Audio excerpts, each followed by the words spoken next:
Hello mga guys, tara kuha tayo mag-harvest tayo ng kamatis at spinach para sa ating almusal. Samahan niyo ako. Malapit ng umulan, kaya mag-harvest na tayo. Ayan yung pumpkin ko, ang laki oh. At ayan yung mga kamatis ko guys. Pero dito tayo kukuha. Ayan, meron na. Ito guys, pwede na to. Ayan oh guys, ang laki. Ito pwede na to. Ito rin. Ayan. At ito. Ilog na to guys sa ano. Tingnan nyo guys, ang lalaki, diba? Ayan siya guys. Tapos kuha tayo ng daon ng spinach. Ayan siya. Ito. At ito yung daon ng sibuyas. Ito, kukunin natin po. Lapad oh guys. Ayan. Ano lapad oh. Ito yung nakuha natin.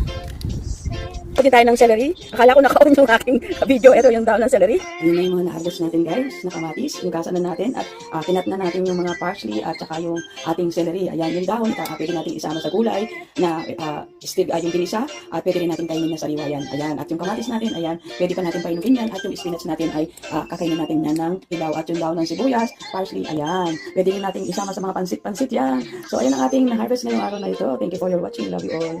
Hello mga guys, good morning. Kain tayo. Ang ating lunch ngayon ay green tea na may pansit canton with yung inharvest kong gulay at kamatis sa aking garden. So ngayon guys, ito yung ating almusal ngayon. Ako nakakapaglaway guys. Kain tayo.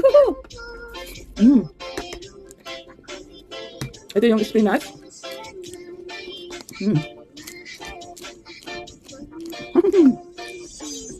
Lutong saliwang-saliwa.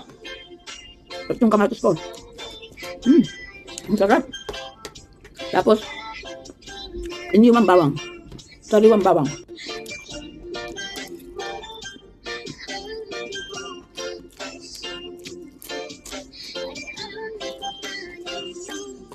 Celery.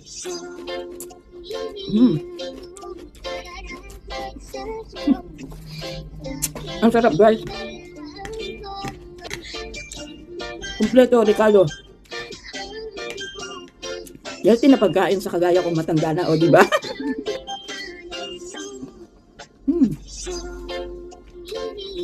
Ang sarap pag ganito ang tanghalian mo. Walang kanin pero merong pansit canton. Ang sarap at merong itlog.